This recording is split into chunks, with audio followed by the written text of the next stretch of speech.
Assalamualaikum warahmatullahi wabarakatuh. Selamat pagi anak-anak, khususnya kelas 8A, 8B, 8C untuk bergabung dengan live-nya Bu Zum dalam materi Al-Quran Hadis. Ya.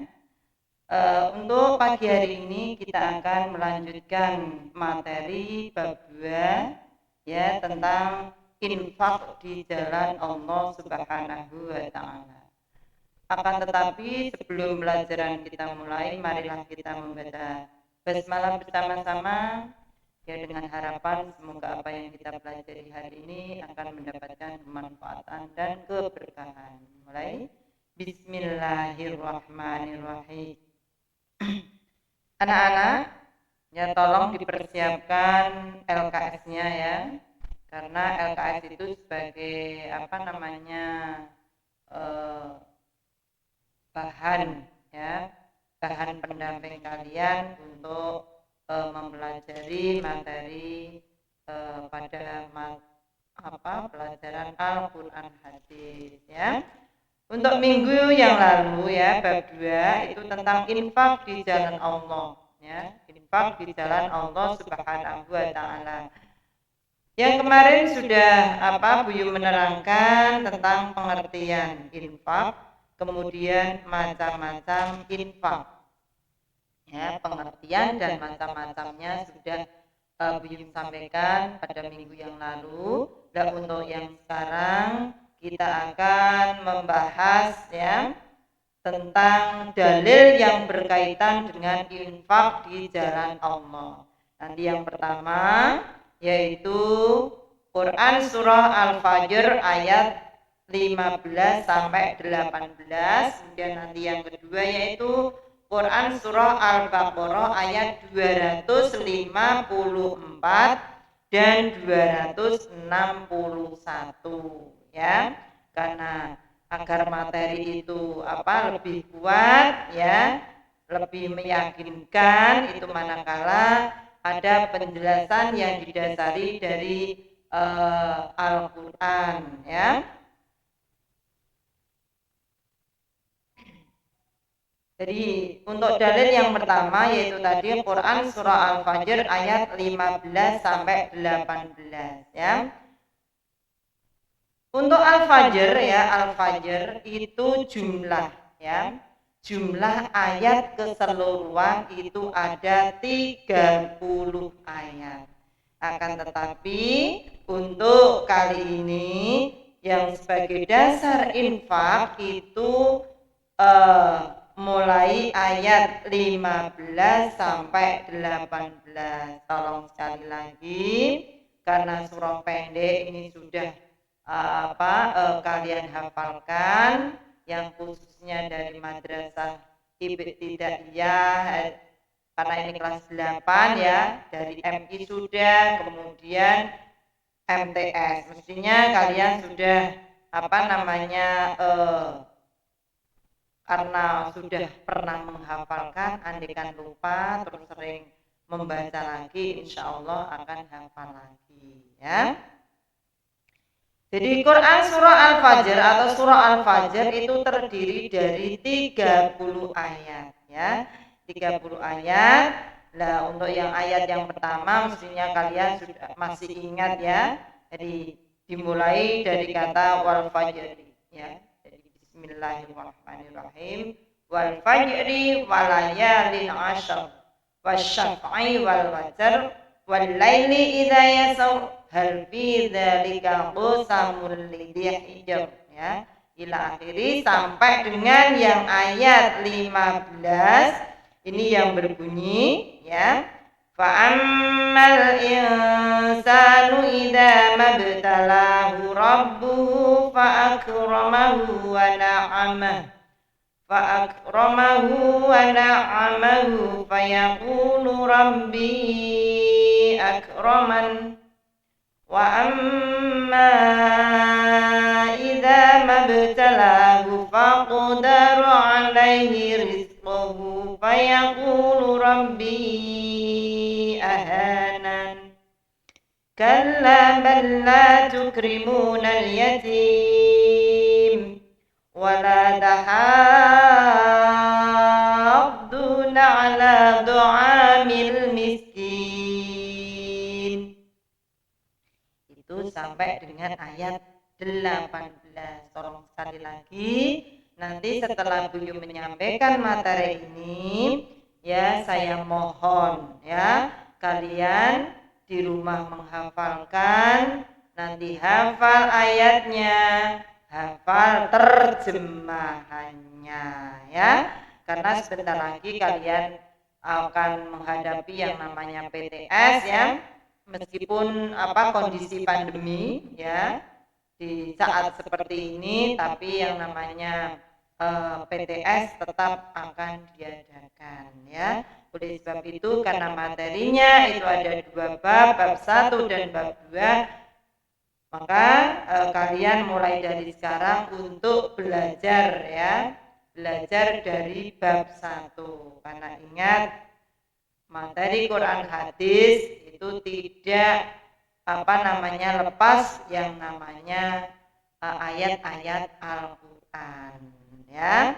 Kalau untuk yang bab 1 itu kan berkaitan dengan tajwid ya, tajwid insyaallah kalian pasti hafal ya, karena mudah mad, kemudian mad lain, kemudian mad arid sukun ya. Yang untuk bab 2-nya dia infak, itu yang dalilnya tentang Al-Fajr atau surah Al-Fajr ayat 15 sampai 18 ya. Kalau di LKS kok kurang jelas ya, tolong di rumah bisa membuka juz amanya ya, juz amma itu akan lebih jelas ya. Kalau juz amma itu kan langsung terjemahnya, makanya nanti kalian di rumah bisa membaca ya. Syukur bisa di membacanya dari awal ya. Jadi biar tahu, oh ini ayat yang ke-15, ayat yang pertama apa, ayat yang kedua apa ya tadi. Ya tak ulangi, jadi Al-Fajr ayat 15 sampai dengan 18 ini sebagai dasar atau dalil atau pedoman tentang infak ya. Jadi kenapa kok kita sebagai umat muslim, umat Islam kok dianjurkan untuk infak di jalan Allah? Karena dasarnya jelas ada, karena ini merupakan perintah Allah Subhanahu wa taala yang dijelaskan dalam Quran surah Al-Fajr ayat 15 sampai 18 ya. Sebetulnya untuk perintah infak ini tidak hanya dalam surah Al-Fajr ya. Perintah untuk infak, untuk memberikan sebagian harta kita itu tidak hanya di surah Al-Fajr, ada surah Al-Maun juga ada ya. Jadi termasuk orang-orang yang pendusta agama, di situ orang yang tidak mau memberi sesuatu atau memberi makan kepada fakir miskin ya, anak yatim ya, itu juga bisa dijadikan dasar atau dalil. Akan tetapi untuk yang dasar dari infak ya, ini yang diambil salah satunya adalah Al-Fajr ayat 15 sampai 18 ya. Dan yuk kita baca bersama-sama ya, sekali lagi ya. Dimulai basmalah ya. Bismillahirrahmanirrahim. Fa'ammal insanu idza mabtalahu rabbuhu fa'akramahu wa na'amahu fayaqulu rabbi akraman wa amma idza mabtalahu faqdaru alaihi rizquhu fayaqulu rabbi ahana kalla bal la tukrimunal yatim wa la tahadduna ala du'amil miskin. Lanjutannya, wa taquluna turasa aklan lamma wa tuhibbunal mala hubban jamma. Ila akhirnya. Dan juga yang terpenting adalah ayat 15 sampai 18. Yang pertama, ya, fa ammal insanu idza mabtalahu rabbuhu fa akramahu wa na'amahu fa yaqulu rabbi akraman. Yang artinya, adapun manusia apabila Tuhannya mengujinya lalu dimuliakannya dan diberikannya kesenangan, maka dia berkata, Tuhanku telah memuliakanku. Ya. Berikutnya, wa amma idza mabtalahu faqadara alaihi rizqahu fayaqulu rabbi ahanan. Sebaliknya, adapun bila Tuhannya mengujinya lalu membatasi rizkinya, ya, alaihi rizqahu fayaqulu rabbi ahanan, maka dia berkata, Tuhanku menghinaku, ya. Tuhanku menghinakanku. Kalla balla tukrimunal yatim, sekali-kali tidak. Ya, jadi sekali-kali tidak demikian. Sebenarnya kamu tidak memuliakan anak yatim. Ya, ini yang perlu digarisbawahi. Ya. Sekali-kali tidak demikian, sebenarnya kamu tidak memuliakan anak yatim. Wala tahadduna ala du'amil miskin, dan kamu tidak saling mengajak atau memberi makan orang miskin. Ya, inilah ayat yang sebagai dasar tentang infak. Ya, tentang perintah agar senantiasa kita berinfak. Ya. Nah, infak kemarin apa pengertiannya? Nah, pengertian infak kemarin adalah membelanjakan atau mengeluarkan. Ya, jadi membelanjakan atau membiayai yang berhubungan dengan usaha realisasi perintah perintah Allah Subhanahu wa Ta'ala. Jadi mudahnya itu mengeluarkan sebagian harta kita, ya, atau pendapatan kita untuk kepentingan, dan itu sebagai perintah dalam ajaran Islam, ya. Jadi perintah untuk mengeluarkan sebagian harta kita, dan diantaranya untuk apa? Yaitu untuk memberi makan orang miskin, memuliakan anak yatim. Ya, jadi sama mengeluarkan sesuatu untuk anak yatim, kemudian mengeluarkan sesuatu juga orang miskin, untuk orang-orang yang miskin, untuk orang-orang yang kekurangan.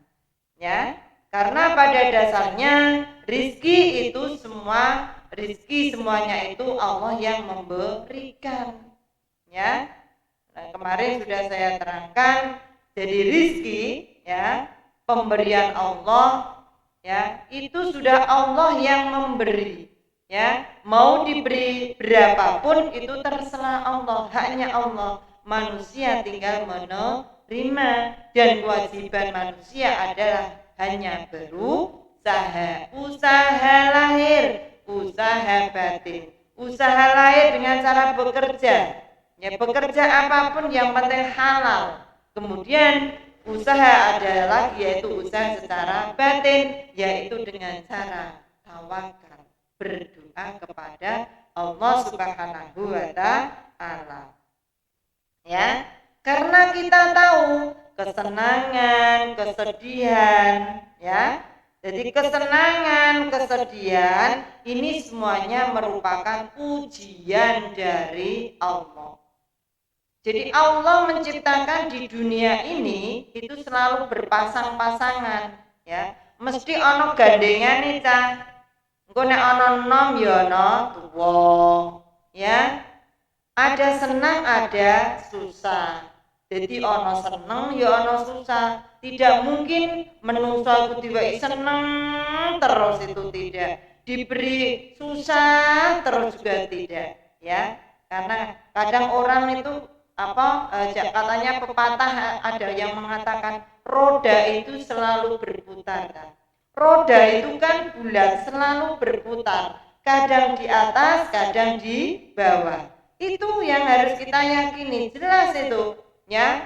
Uang itu ya tidak orang dalam menjalani kehidupan tidak mungkin Allah memberikan kesenangan terus. Karena di saat orang diberikan kesenangan biasanya ku lali karo pangeran. Ya. Jadi senang itu kadang kan lupa segalanya. Makanya Allah memberikan dia suatu saat senang, suatu saat juga susah. Karena susah senang itu merupakan ujian. Diberikan kesenangan itu ujian, Cah. Ya. Bukan kok kalau diberikan kesenangan, ya. Diberikan kalau yang ayat yang pertama tadi. Jadi Tuhannya mengujinya lalu memuliakannya, diuji memulia, mulia itu alias senang, ya. Nek diuji senang, maka manusia berkata, Tuhanku telah memuliakanku. Nah, senangnya tidak mengangkat.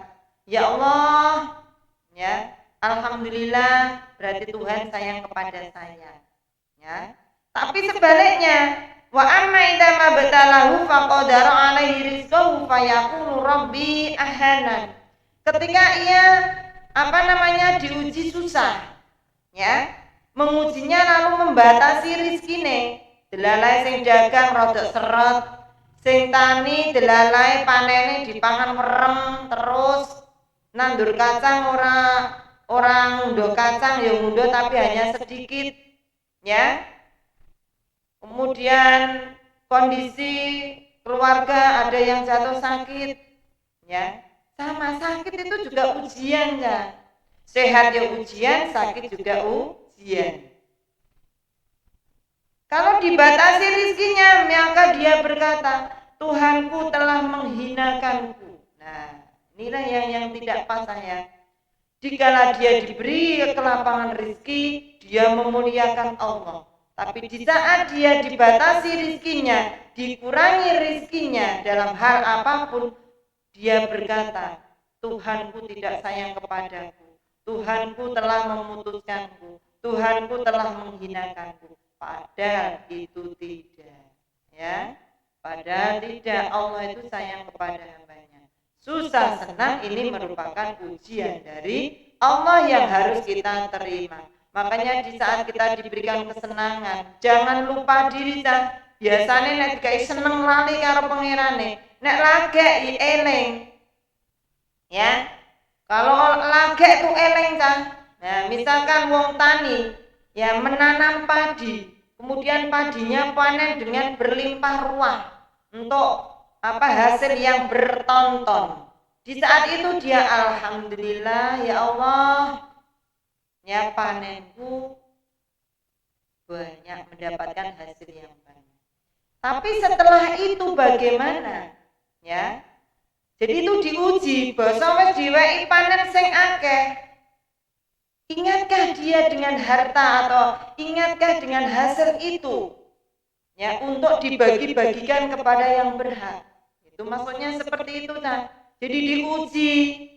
Orang kok nek panen seperti itu hasilnya langsung punya itu merupakan hasilnya sendiri, ya, terus tidak dikeluarkan untuk sebagian yang lain, tidak, ya.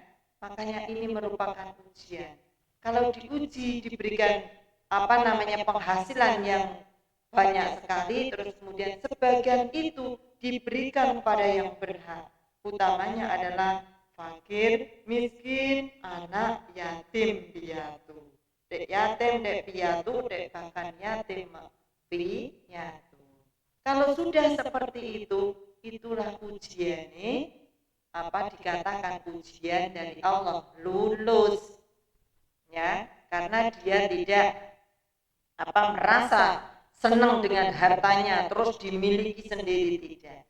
Ingat kepada tetangga kanan dan kiri. Tonggoku sapa ya, yang kelihatannya masih kurang, diberi karena dia diberikan kelonggaran rizki.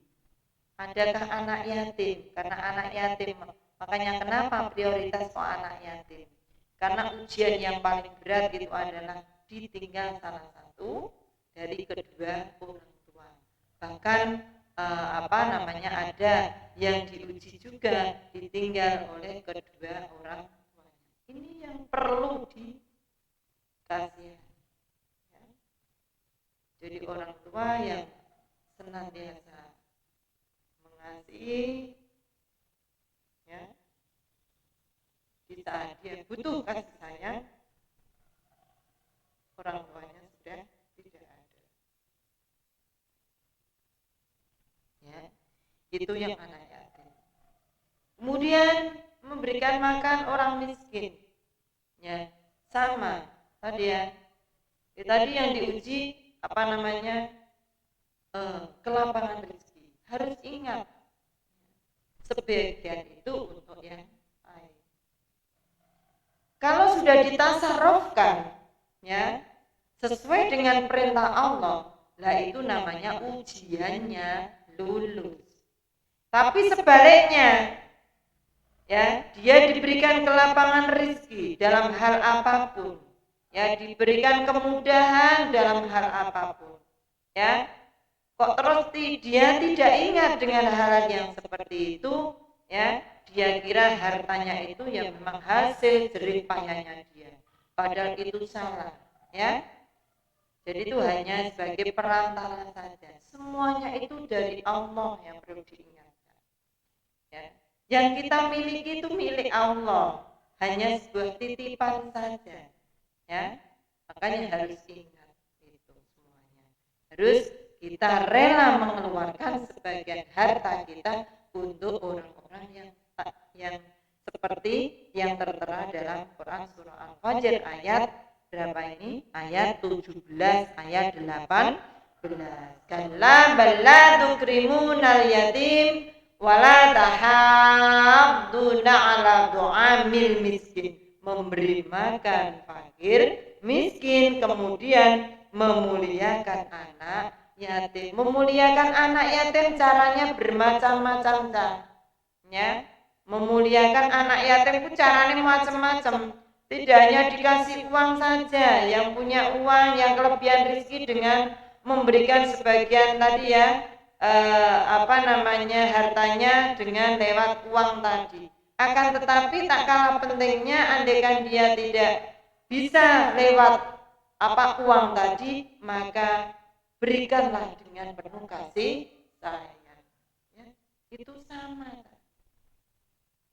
Jadi kita membantu itu tidak semata-mata dengan harta benda, tapi dengan kasih sayang, dengan doa-doa, ya, dengan perhatian, itu sama, ya.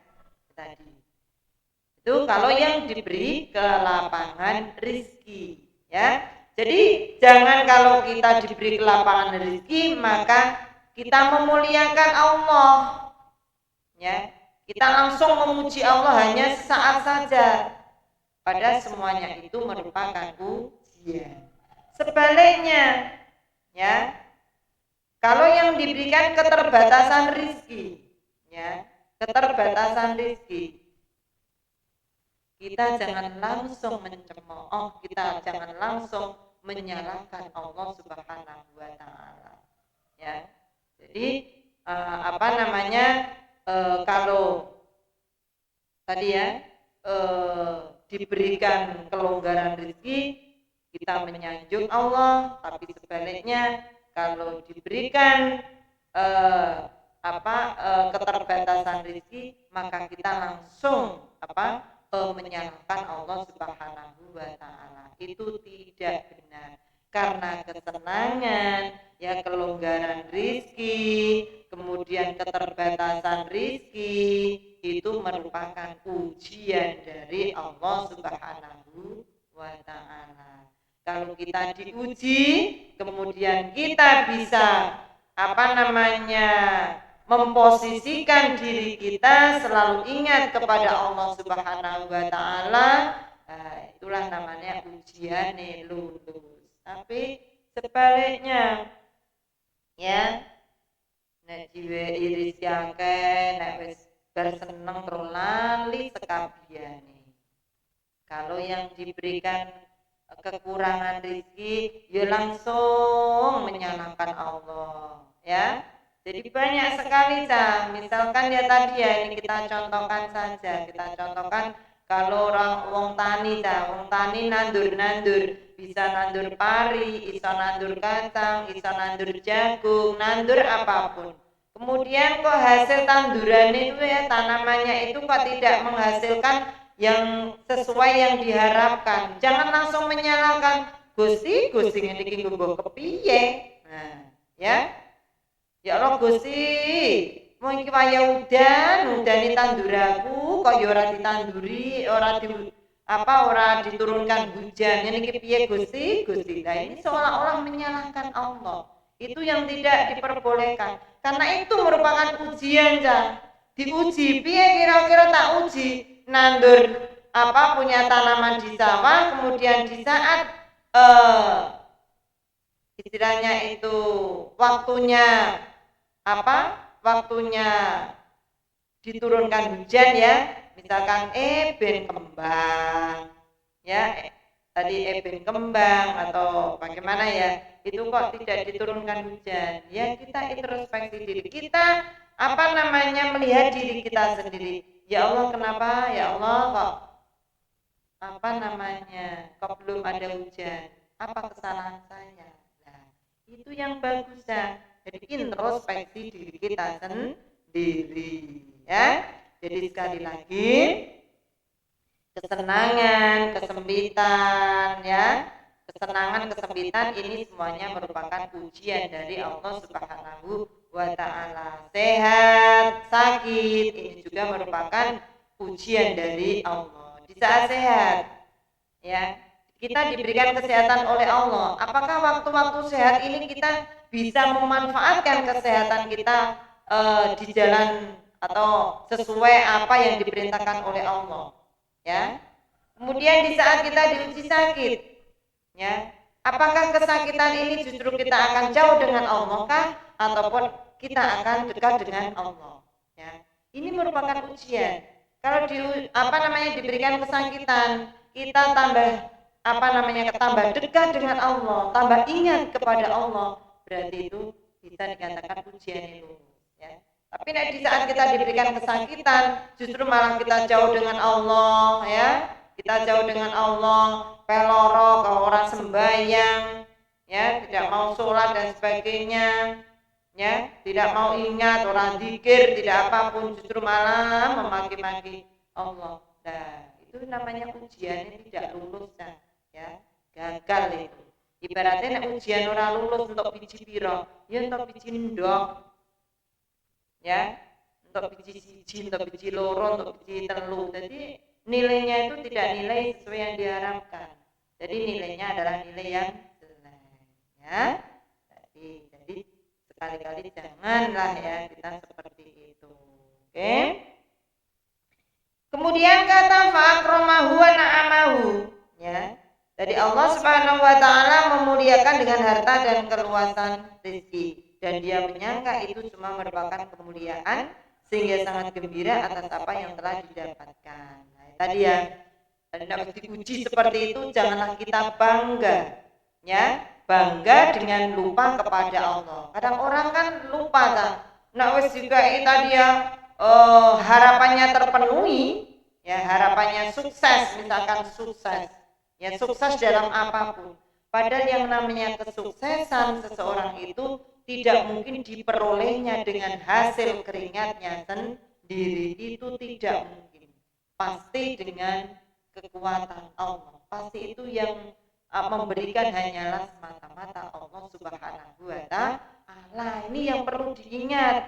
Misalkan kita sukses, kita jadi orang yang sukses, pinter, kepandaian itu semata-mata bukan hanya kerja keringat Anda sendiri, ya, dengan belajar siang dan malam itu sukses, pokoknya sukses itu dari saya sendiri. Jangan sekali-kali punya pikiran seperti itu. Andai kan tidak diberikan kesehatan oleh Allah, apakah bisa sukses? Tidak mungkin, ya. Ya karena sehat, sakit itu siapa yang memberi? Allah Subhanahu wa Ta'ala. Makanya selalu ingat dimanapun, kapanpun, ya jam berapapun, dan harus selalu ingat kepada Allah Subhanahu wa Ta'ala. Tadi karena itu semuanya adalah merupakan ujian. Allah berfirman dalam Quran surah Al-Mu'minun ayat 55 sampai 56 yang berbunyi Bismillahirrahmanirrahim. Ayahsabuna annama numiduhum bihi mimma lim wa banin nusari'u lahum fil khairat bal la yash'urun. Yang artinya, apakah mereka mengira bahwa harta dan anak-anak yang kami berikan kepada mereka itu berarti bahwa kami bersegera memberikan kebaikan kepada mereka? Tidak, sebenarnya mereka tidak sadar bahwa itu semuanya merupakan ujian. Jadi harta, anak-anak itu merupakan ya amanah, ya ujian. Jadi kalau di saat dia kepingin punya anak kemudian diberikan, ya itu merupakan ujian, kan? Jangan mengira alhamdulillah terus senang bangga Allah memuliakan kita. Ya, sebetulnya itu tidak, justru itu merupakan ujian. Diuji bagaimana itu? Kalau diuji sesuai dengan harapan Allah berarti ujiannya lulus. Tapi kalau diuji seperti itu justru dia lengah, lupa dengan Allah berarti ujiannya tidak lulus tadi, ya.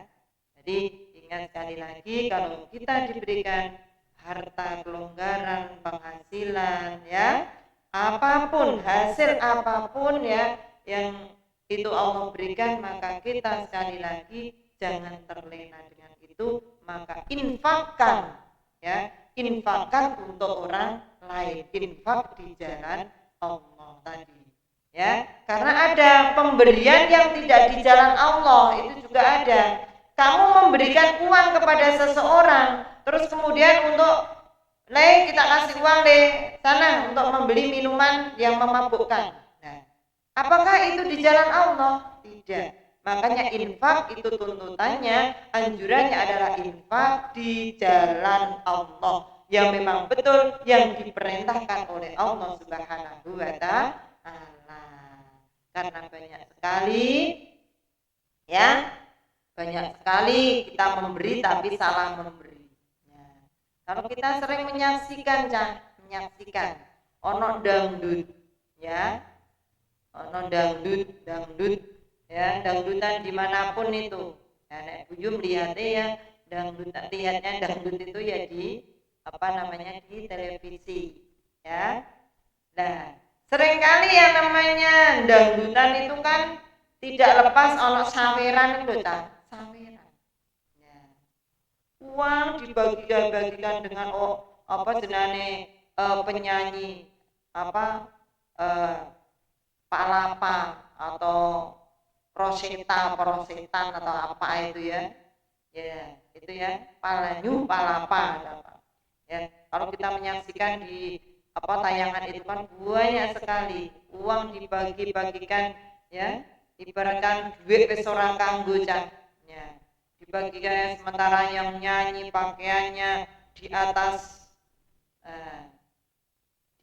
lutut, ya, wong wedok bisa, ya. Apakah seperti itu bagus? Kita memberi tapi di tempat-tempat yang tidak bagus, ya, tempat bagus. Jadi ada musik, ono gedang, ono suling, itu alat-alat musik yang bukan Islami, ya. Padahal kalau kita diundang ada majelis yang seperti itu, maka kita tidak diwajibkan untuk hadir, karena majelis-majelis yang seperti itu kok ada nuansa yang seperti itu, maka itu tidak baik untuk didatangi. Ya, itu memberi, nyawer, ya, memberi betul, tapi tempatnya yang tidak pas, ya, memberi yang tidak tepat, yang tidak sesuai dengan perintah Allah, ya. Jadi ingat, infaknya itu harus infak di jalan Allah, infak yang memang betul-betul itu yang diperintahkan oleh Allah Subhanahu wa taala tadi. Ya. Ya.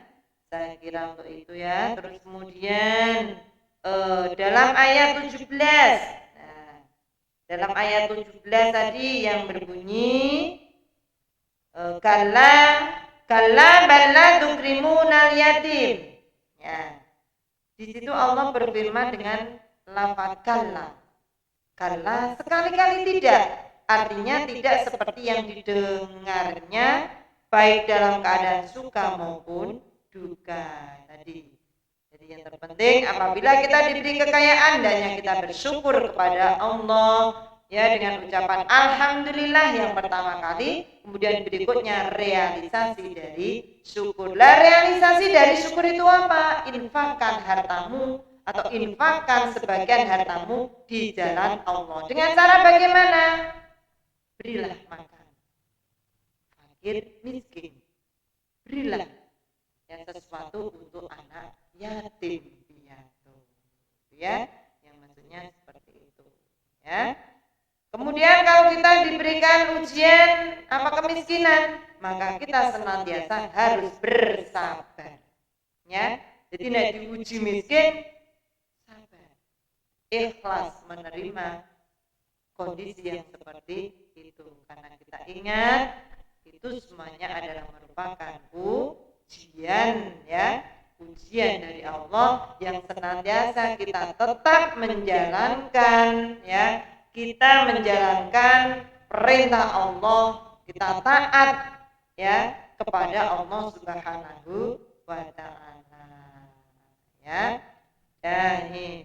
Terus kemudian tadi ya, bala tukrimunal yatim, memuliakan anak yatim kan. Anak yatim ini merupakan ya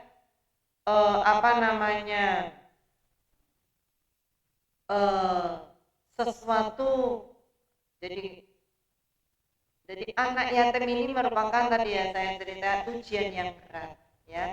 Oleh sebab itu ya kalau kita diberikan kelonggaran apapun maka prioritasnya adalah anak yatim. Karena sangat berbangga sekali manakala kita bisa memberikan sesuatu untuk anak yatim ya.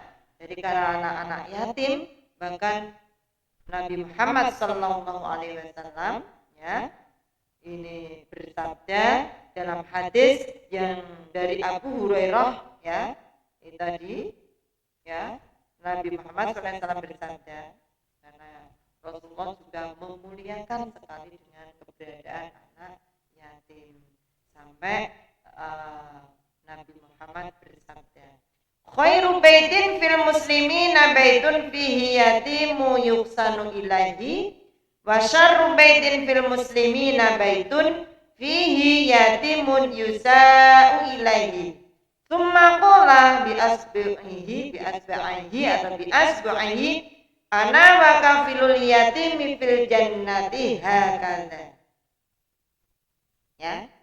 Jadi Nabi Muhammad SAW ini sangat memuliakan yang namanya anak yatim.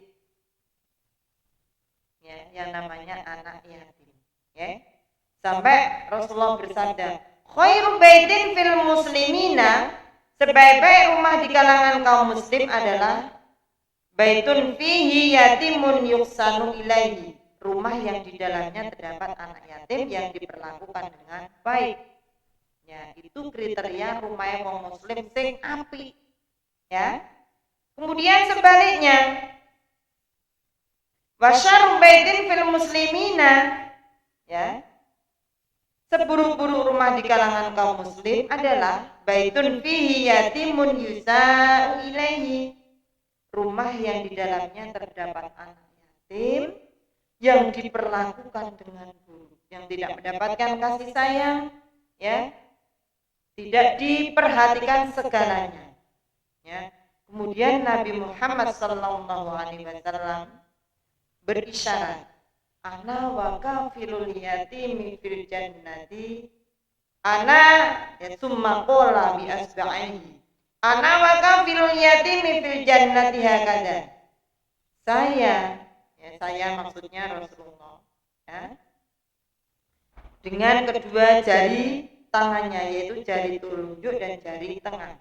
Aku dan orang yang memuliakan, memelihara anak yatim berada di dalam surga dalam keadaan yang seperti ini. Jadi orang yang memelihara anak yatim, memberikan perhatian kepada anak yatim besok di surga itu selalu berdampingan dengan Nabi Muhammad Sallallahu Alaihi Wasallam. Ya, makanya apabila kita diberikan pelonggaran rezeki apapun, ingatlah bahwa sebagian harta itu untuk diinfakkan. Tadi ya, satu kepada anak yatim, yang kedua adalah fakir miskin. Ya, untuk pertemuan pagi hari ini kita akhiri, kurang lebihnya Buyu mohon maaf ya. Untuk berikutnya Quran surah Al-Baqarah ayat 254 dan 261 tolong dibaca. Kemudian yang Al-Fajr ayat 15 sampai 18 tolong dihafalkan ayat terjemahnya, nanti bisa disimak atau disetorkan kepada orang tua kalian sendiri ataupun dengan teman sebaya, ya. Akhiri, assalamualaikum warahmatullahi wabarakatuh.